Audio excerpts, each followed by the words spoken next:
Hi, thanks to Scottish Maniac for agreeing to do the debate at this time, and for the sort of weirdness about the topic. I'm going to have to be pretty quiet in this debate because I'm in a hotel room and my brother's sleeping in the back. Um, so I hope that's okay. Um, we've already done the pre-test, so we know we can hear each other. The topic for this debate is that women should not accept men to pay for dinner on a first date. Just in terms of how I'm setting this up, I'm interpreting women not to mean like an individual woman should not do this, but rather it would be better for the world if, in general, women did not do this. And I think the likely consequence of that is that, in general, the offer is not made in the first place. So this is a debate in my conceptualization that is about really whether women always reject this offer, and thus there's no expectation that the offer is made. That obviously changes the nature of the debate. The arguments that I'm going to make fit into potentially a less generous interpretation as well. The first will be about women, the second will be about men, the third will be about the community. Firstly, to women, I think that this creates some really bad forms of pressure for women. The first one that I think is quite damaging is that it means that women might feel like they, and this is on a trivial level, need to order a different sort of food.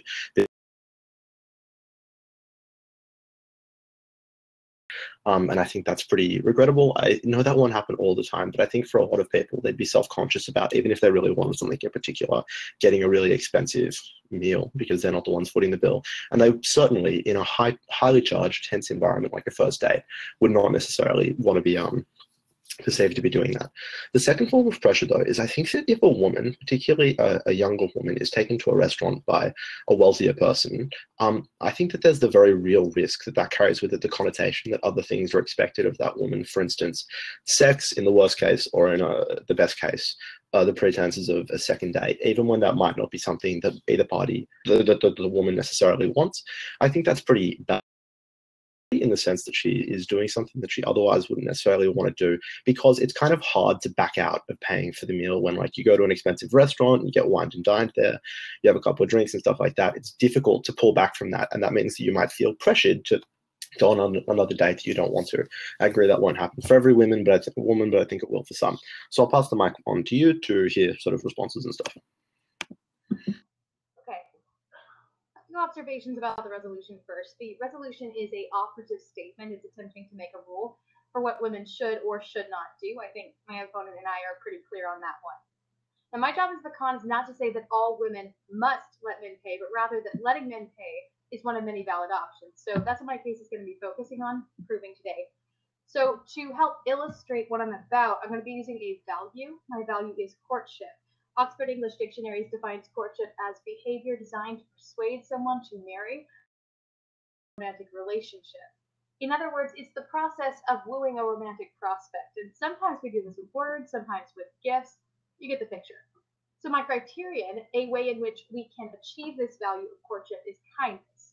When trying to woo a potential lover, many people show acts of kindness and generosity. Paying for dinner is just one of those ways. Now, my first main point is that kindness is a valid wooing behavior. This Valentine's Day, Time magazine presented a survey about who should pay for dinner, and 78% of respondents, both men and women, believe that men should pay. Now, there's a reason so many people in the dating pool think this way. It's only natural. In nature, many species present gifts as a method of wooing a mate. In the bird world, a male kingfisher woos a mate with a delicious fish dinner that he hides in his gullet, but she does not accept unless she thinks the fish is the right size. Even with the social chimpanzee has a system where males woo females with meat and wild plants.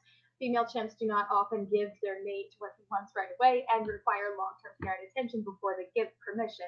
Now remember, I'm not trying to say that everyone has to do things this way, but I am saying that there's nothing wrong with showing a social kindness in order to attract a romantic interest. My second main point is that accepting kindness is a valid choice for women. Every woman has the right to accept or deny benign offers like social kindness. The point of equality is that a woman has the right to make her own decisions and take her own risks with its own consequences, for better or for worse. Just because a woman accepts a traditional gender role doesn't mean that she's not a feminist or that she doesn't care about equality. Take, for example, the feminist housewife. Many women still value equality and choose to take on the traditional role of a housewife. Why? Because it's their choice and they like it. And if you really support women as equals, that's all you need to know. Chitra Ramswamy, writing for The Guardian, says there should be no shame in saying that it gives me pleasure to take care of my family and my health. It doesn't make me less ambitious, less intelligent, or less of a feminist. So it's time to come out of the irritatingly tiny closet and say it. I'm a feminist nest head, and I'm proud. Now, in my next speech, I'm going to demonstrate how these points directly disprove my opponent's case, but for now, I pass the mic. Okay, that's a fun case.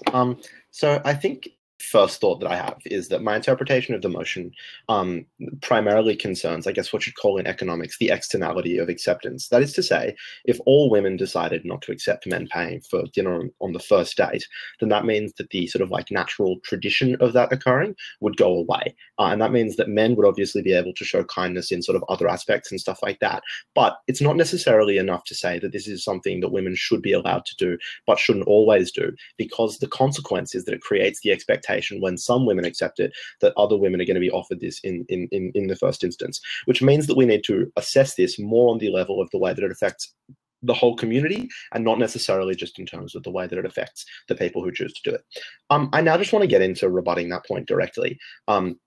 I think a lot of it is true. The idea that courtship through kindness is good is not wrong. The idea that it's acceptable to accept forms of kindness, or the idea that traditional gender roles can be entered into freely and holistically. My thought, though, is that those things are done very badly in this setting because it's not kindness. Because kindness is something that you get when you have already met and kind of know another person, and then you make a decision to demonstrate to them that you like them. That's kind of what courtship in this environment would be. If I've been dating on 3 dates and I buy someone a rose to show them that I think, and you know, like that's obviously traditionally masculine, and that's fine. You already know that person. At this point, all that it really shows your partner is that you're willing to opt into a social norm that implies certain things about chivalry. And I don't think that gives you any useful information, and I don't think it's necessarily a particularly constructive or useful way to behave. I really think that this is actually, in fact, enough of a benefit, if any benefit at all, to really be worth claiming. I now want to make an argument again about men and why it's bad to accept the money of these guys. This is actually quite simple. For a lot of men, when they're on a date, they want to impress, but they also don't have a stack of money. And a lot of men will be making this offer because they feel as if they need to make the offer because there's the social expectation that they do give out that money.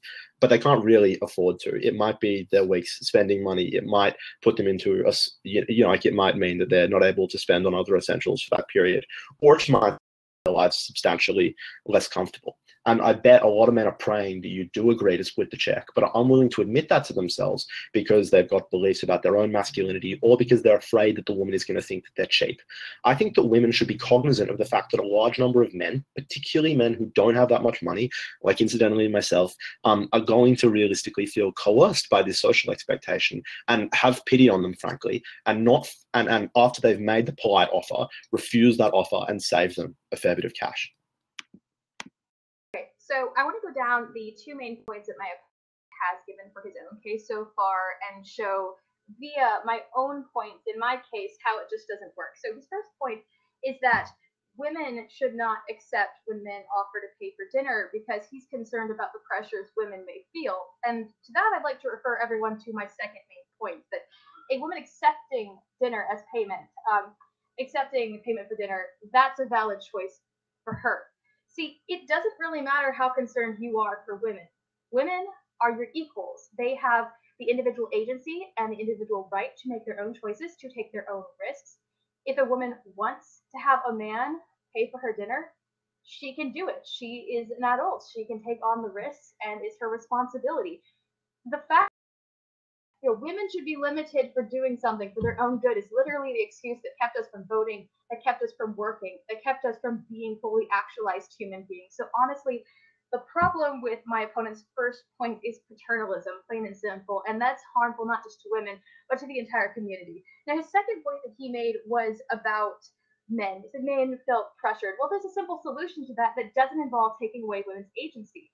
As a woman, myself, when I went on my first date with my husband, he did pay, but of course, I and lots of my girlfriends, the expectation is we reach for our wallets too. If the man says, no, I'd like to pay, we always ask, are you sure? I don't want you to feel pressured. And that's just a nice social nicety that women can do to make sure that the man doesn't feel pressured when he's paying. So really quick, my opponent hasn't really fleshed out his point about community, although he did talk about externalities and how this really concerns everyone. But here's the point. It doesn't matter how it affects the community as much as it matters about women's rights to make their own decisions. It's frankly paternalistic to say that for the sake of community and for economic externalities, women just need to literally have a choice taken away from them as a matter of rule. If a woman wants to be traditional and have a man pay, and she asks if he's okay with it and he says that she is, then what's wrong with that? It's her choice and she takes the risks. And if a man wants to pay, what's wrong with that? We should just let people do the first date the way they want to do the first date because they're adults and it's none of our business. Now, my opponent said that paying for dinner is not a kindness because you don't really know someone on the first date. But first of all, I knew my husband for over a year on our first date, so that's not a certainty. Also, you can totally show kindness to strangers. People give money to homeless people. They help people out when they're getting mugged. Kindness to a stranger, we see it every single day, so that point just doesn't stand up. So overall, we can see that this is about agency and about rejecting paternalism when it comes to women and our individual choices. Okay. A huge amount of the language that my opponent uses, for instance, the idea that this is paternalistic or that I'm infringing on the right of a woman to make her own choice or whatever, that's language that tends to be associated with state behavior. Like, I'm not saying that it should be illegal for a man to offer to pay or something like that. And that's because I think trivially people have the right to do what they want, free from state coercion in this circumstance. And that tends to be the line that we draw. Rather, this debate action that people individually should pursue. And I think that it would be better if I think it would just be better for the world if people did not behave in this way. So it's not paternalistic, except of course in the sense that this is a motion that requires me to say that I think a certain choice is better than another one. That's not paternalistic. That is literally just an assessment of what I think a good choice is without me necessarily saying that I'm objectively true or anything like that. I don't presume to necessarily be smarter than other people, but this is a debate that literally forces me to take a position. And at that point, that sort of rhetoric seems to become a little bit useless. Aside from that, then the responses seem to mostly miss the mark here. The idea that you can check in with a man a couple of times, a lot of the time, the way this social norm has evolved is that you will kind of like offer to pay and then the man will say, no, I'll pay for it. And the continued tests are like perceived by the guy a lot of the time as a test to whether or not he is actually cheap or something like that. And it's important to remember that guys who are kind of like poor and are often very afraid of appearing that way. They're often afraid of appearing cheap. And given that first dates are already relatively tense environments, because you need to battle the fact that you're very anxious with the fact that you're probably very happy, it's unlikely that men are capable of entering into the fully rational choice that you describe.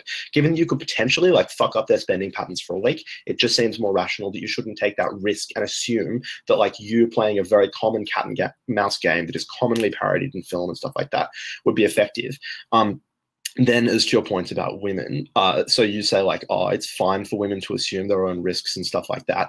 Again, fine in terms of like the state should allow people to do it. I just think that it is unwise from that perspective. And I think that's the difference that you're missing there. In addition, though, you should also note like the other response is, because as I identified, this perpetuates the social expectation. Because if a man goes on a date and the woman is allowed to pay, he's going to believe that is the normal thing to do. And he's going to increasingly offer to do that. And she just says the community is not as important as an individual's rights to make choices. Okay, maybe when you're thinking about rights, but when you're thinking about the choices that you should make, you should obviously factor in the effect that it has on other women and their abilities to make free choices and things like that. So that's probably the distinction that I would draw there.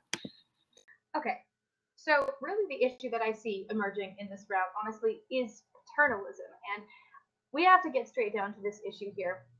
My opponent basically defaulted to this strange definition of paternalism, saying it strictly means state action. So if the word paternalism doesn't strike him as familiar, perhaps I should use another word that we women are familiar with. It's the word patriarchy. The idea that a man thinks that it would be better for us and for him and for society if women just didn't make certain choices. We've been told this the entire history of the world as women. You probably shouldn't dress that way. It would be best for society. You probably shouldn't vote. It would be best for society. And even some cases, we're not trying to tell you you shouldn't dress that way, but you're kind of asking for it if you do, and it would be better for society. This is paternalism, and if you don't see it as paternalism, this is patriarchy. The idea that women's choices that concern strictly them on their date as adults somehow is anyone's business but their own and their dates. And this paternalism, so Emma Watson, when she talked about he for she, that campaign, right? Feminism isn't just about helping women, it's about helping men too. my opponent's philosophy is also paternalistic towards men. The idea that, oh, if a man says that he's fine with paying, he doesn't really mean it. It's infantilizing men, right? If a man says that, yes, I do want to pay, he needs to step up and be the adult that he is. We need to take his words at face value. That's the point of being an adult, taking responsibility for what you say and what you mean. And so the idea that women should restrict their actions for everyone else's good, when it's really their date, nobody else's, it doesn't just hurt women, it hurts men. And when it hurts both of us, it hurts us as a community. Suddenly, people don't say what they mean, and people are restricting their actions. Why? Because it would just be good for society. And speaking as a woman, we have done this for long enough. If a woman wants to be traditional and let a man pay for her date, that is nobody's business but hers. She assumes the risk. It's her date, and she can do what she wants.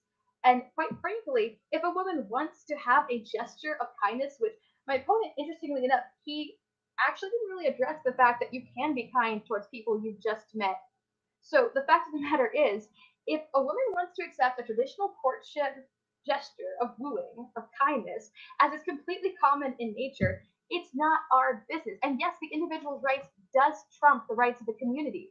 Because for so long, women have not been allowed to vote, to work, to be ourselves. Why? Because it's for the best of the community. We're done with this. Adults get to do what they want on their own dates because that's our right. And we have the right to choose. Okay, so hard to respond in the sense that it's kind of, well, firstly, the identity politics element of that is obviously just not fitting of the debate in the sense that where like it's kind of pointless. It's like, yeah, I'm a dude, but I'm not like making a proclamation that's going to change women's lives. I'm just stating an opinion. So it's unclear what relevance that element of it is, nor how this is patriarchal. In terms of the paternalistic element, again, I'm not going to punish anyone if they do this. I'm not going to think less of a person if they do this. I just think this is the way that the world ought to be organized. That's why it's different from like women not voting or something like that. An analogy at that point seems pretty simple. I think there is a general social expectation that people are nice to one another, and that is because we regard that even though you might have the right and freedom to be mean to other people in certain circumstances, you know that it affects other people potentially in ways that are problematic, and so you don't do it. And that seems to me to be a reasonable analogy to this. It's a certain form of social kindness that you should take into account the ways in which other people are going to respond, and so not perform a particular decision that buys into a particular old norm that might be damaging to the other person, also might be damaging to you. That seems pretty simple to me. So then to get to rebuttal, given that we've sort of gotten that burden thing out of the way, she said, I didn't respond to the idea that you can't be kind to people that you've just met.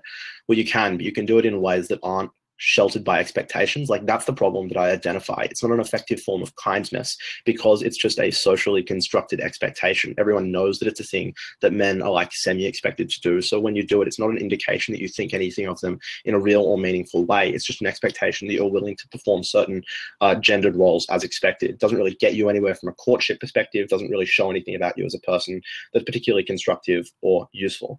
The next thing you tell us is men should step up and cop the harms that I address to themselves.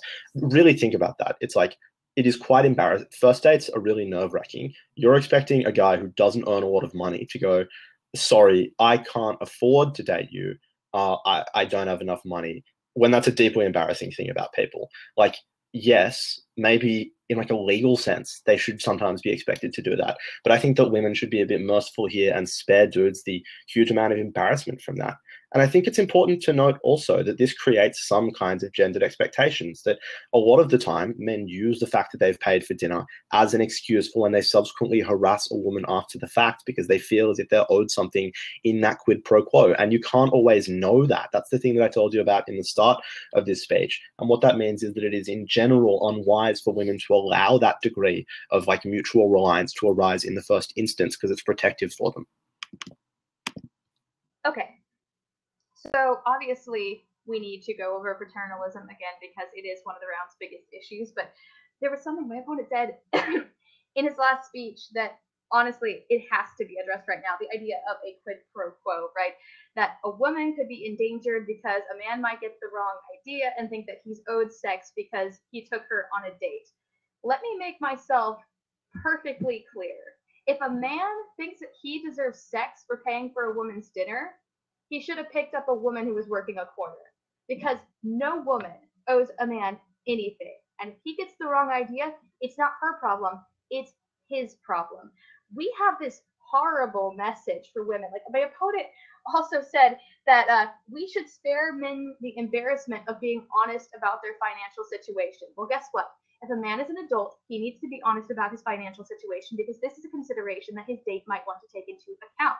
Women are done changing their behaviors because men get embarrassed, because it makes them feel bad. Being a responsible, authentic adult means saying, I'm sorry, I can't afford to pay for the date, and then instead asking her if there are other alternatives, right? If a woman wants to be in a traditional relationship where the man pays, it's her prerogative, and she needs to know whether or not the man can pay for the date. Being honest, being authentic, right? It's not something the pros case really stands for.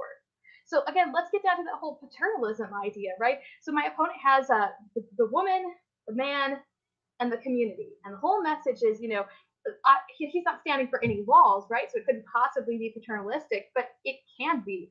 As any woman knows, patriarchy, paternalism, it isn't just in the law. It's coded into our social language. Expectations about how we should dress, how we should act to spare men embarrassment for our own safety, right? You should wear a top that's cut that low because it will make you look like a hussy. A man might get the wrong idea and think it's a quid pro quo. It devalues the community.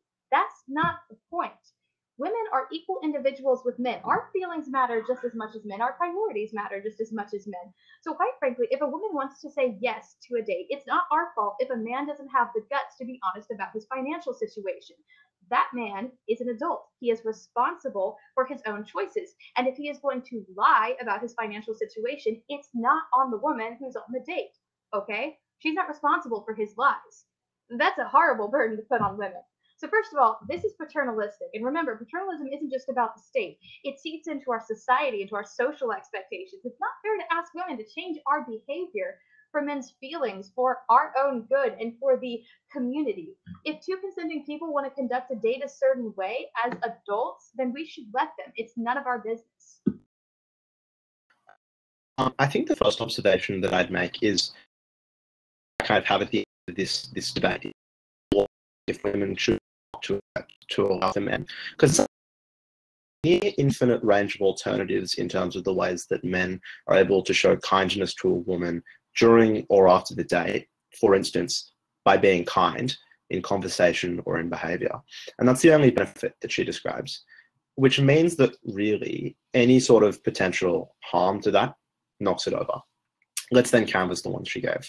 The first is the idea that this is paternalistic. I do not necessarily advice is paternal.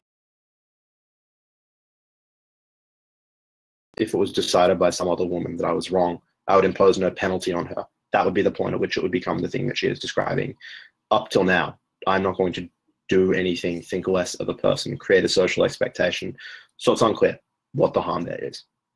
Secondly, I agree that it's that. Then the second response. So that's the only kind of like other reason not to do this, that it's paternalistic. But that just misses the point of the debate. And in fact, I think debating is an exercise. It misses the point of that. Then to my arguments. So I talk about how this creates men will feel coerced and stuff. Men will feel like they have an entitlement. Well, yes, she's totally right. That does not take away from the fact that many men have problems and are problematic. And I agree, again, it's regrettable that women sometimes need to modify their behavior in a way to insulate themselves from danger. And obviously, we should construct a society that rejects men's ability to do that. But in the circumstance in which that is not possible, obviously women should also aim to keep themselves safe. And that is a wise choice for them to make of their own pragmatic interest. And then finally, this argument that we get is that people should be very honest immediately in relationships. I mean, I just don't know about this because this seems to be where she's gone. She's like, everyone needs to be totally upfront immediately in a relationship and give every single piece of information. I don't think that's how dating works. Like, I think it's like you go on a first date, which is already a terrifying experience. You try to make a good impression. Then you have a couple more dates. Then you discuss things like your financial situation and stuff like that. Like, there's nothing stopping you from backing out after 3 dates when you find that stuff out. First dates are scary enough as is. Let's make it comfortable for each other. Well, my opponent is like, yeah, these men just need to cop it. Women should never modify their. Remember that if the relationship which is defined around being nice to one another and caring for one another. So giving a slight forward servicing on that kindness doesn't exactly seem the most illogical thing to do. Okay, so I'm going to be dividing my remaining time into some voting issues, and the first, of course, is going to be that of paternalism. My opponent backed off on the whole argument that paternalism has to be legal, and he shifted ground and said that I'm just giving advice, right? That's not bad, right? That doesn't pressure women, right? Sorry, no, it does.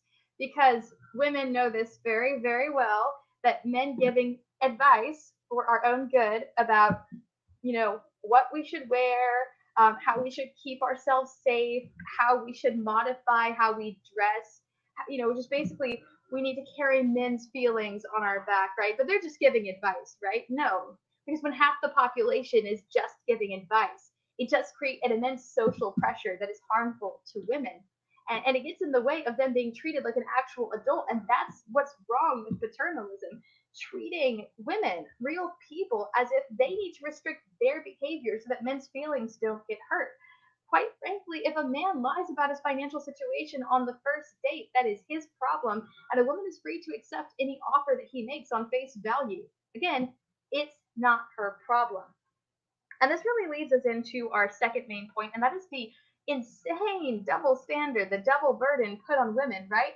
So my opponent said that everyone lies when you're dating, right? It's just one big show. There's no need to be honest up front. Wow, speaking of behavior that we should do to put our best foot forward, yeah, you should be honest on your first date. I don't really care if you're nervous. If you lie about something as huge as not being able to afford to pay for dinner on your first date, you're really not starting your relationship off on the right foot. And to expect women to modify their behavior, to prance around your feelings and just assume that you're going to lie to them. I mean, holy cow, what a double burden on women. How absolutely unfair. How unreasonable. Like I said, if two people want to go into a date and assume that the other person is decent enough to mean what they say, and if the man offers to pay for dinner and a woman says, I'm going to trust that he's telling the truth about being able to afford this because he's a grown up and he can handle it himself. And I personally am kind of traditional, or that's really nice and I'd like to do that. I'm not saying all women have to do this, but if a woman wants to do that, that's her choice. And some paternalistic advice about you really should do this for your own good, so men's feelings don't get hurt, for the community. This is the same song and dance that women have been receiving since the beginning of time. But guess what? That time is over. We as women demand to be treated as equals to men. We are not responsible for your emotions on a first date. We are responsible for ourselves, and we want authenticity and honesty. The argument about paternalism only works because I'm a man. Really, if it was a woman giving advice, it definitionally could not be patriarchal. And I don't think that you would perceive it as anything like coercion or paternalism, if not for that gendered aspect. I mean, think about the conclusion of the argument that she just made, the idea that women should not be held responsible for the emotions of men. This is not about enforcing any sort of legal or absolute authority over them. Rather, it is just asking women to consider the emotions, as I noted, are voluntarily getting into a relationship that is predominantly based on the idea that you acknowledge the emotions of those men. The argument doesn't work, except for the fact that I'm a dude. And I think in maybe public spaces, that's a fair thing to do. But in this debate, I'm afraid I don't think that is necessarily how it should operate. In addition, as I've noted and gone to pains to note, this isn't about limiting women's freedoms. They're still legally free to do this. I'm not going to penalize them in any way. And I'm not going to write billboards that attempt to coerce them or anything like that. Fuck it. I'll stay silent on this one if you want. The motion is about whether or not it is true about how women should behave, not whether or not I have a burden to go out and tell people. I want to wrap up here really quickly because I'm sure everyone will remember my harms. As I told you in my last speech, she's not shown any benefits to this, and she's not really shown that I'm coercing anyone. So the question that I'm just left with is, what is the point? I already went over voting issues, so I'm going to address that last parting shot my opponent gave, that I'm only saying it's paternalistic because he's a man. I hate to break it to him, but women can be just as bad about paternalism. The reason I'm identifying it as paternalism is because of the nature of the operative statement and the fact that it targets women. I wouldn't care if you were a woman debating me. It's a paternalistic statement that my opponent has chosen to support. So to say that I'm only doing this because he's a man is just not viable.